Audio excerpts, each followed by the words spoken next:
Notice जारी कर दिया है। वो जवाब दें। मतलब क्या मतलब है? मॉडल कोड ऑफ कंडक्ट में प्रधानमंत्री बड़े बड़े पदों पर बैठे हुए लोगों के बारे में एक शिष्टाचार तो रखना पड़ेगा ना। राहुल गांधी क्या सामान्य शिष्टाचार भी भूल गए हैं? क्या हो गया है उनको?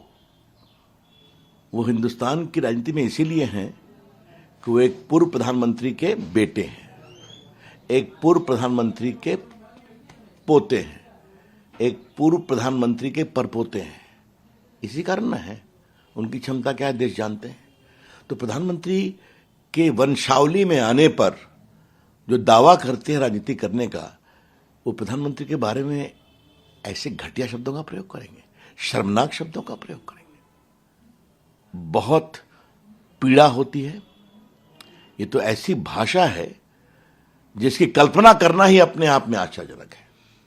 ममता बनर्जी ये बोलती हैं कि वर्ल्ड कप का जो फाइनल मैच हुआ जिसमें इंडिया हार गई, अगर वो ईडन गार्डन या बॉम्बे में होता तो इंडिया जीत जाती। इसका मतलब मैं इन लोगों से एक ही आग्रह करूंगा, क्रिकेट में हारना जीतना लगा रहता है किसी भी खेल में। कृपया करके खेलों में इतनी घटिया राजनीति नहीं लेकर के आए। ईडन गार्डन में भी हम लोग जीते हैं, अच्छा लगा, वहां के बड़े अच्छे खिलाड़ी और दर्शक होते हैं। लेकिन नरेंद्र मोदी की अगुवाई में भारत ने ओलंपिक में बहुत अच्छा प्रदर्शन किया कि नहीं किया?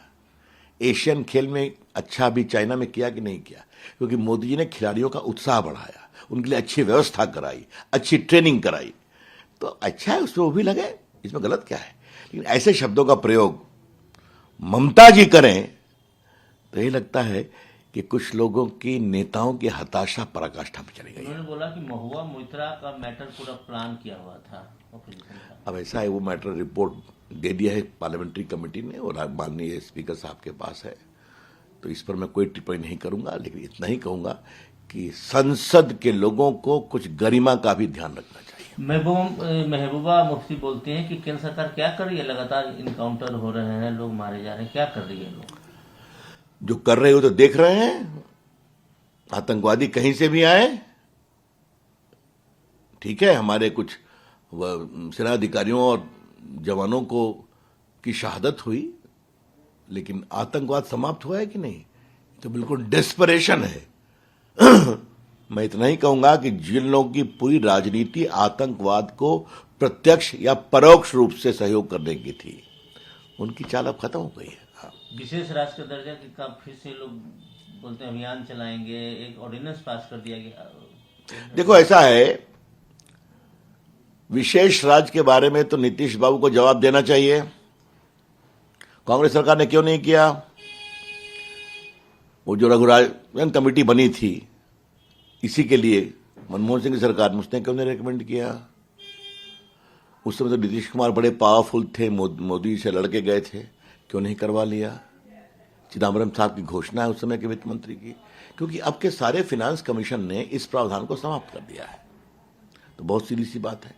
तो अपनी राजनीति करने के लिए वो जो करें।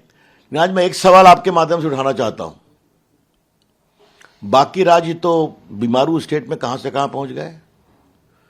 नीतीश बाबू, आप सुशासन बाबू हैं, तो बिहार का क्या हाल रहा? कितने नए उद्योग आए, कितना टैक्स रेवेन्यू बढ़ा? अगर इस शराब माफिया और बालू माफिया को सख्ती से रोका जाए तो हजारों करोड़ का टैक्स मिलेगा कि नहीं मिलेगा? भारत सरकार जो कर रही है, पीएम ने स्पेशल पैकेज दिया है और भी देंगे। सड़कें बन रही हैं, बिजली का काम हो रहा है, बाकी काम हो रहा है, सेंट्रल यूनिवर्सिटी आ रही है, आई है, हो रहा है। आप क्या कर रहे हैं? तो अपनी असफलता का रोना रोने के लिए स्पेशल पैकेज की पॉलिटिक्स की बात करना। और लालू प्रसाद को मैं कहूंगा, आप तो भारी भरकम मंत्री थे मनमोहन की सरकार में, क्या कराया आपने?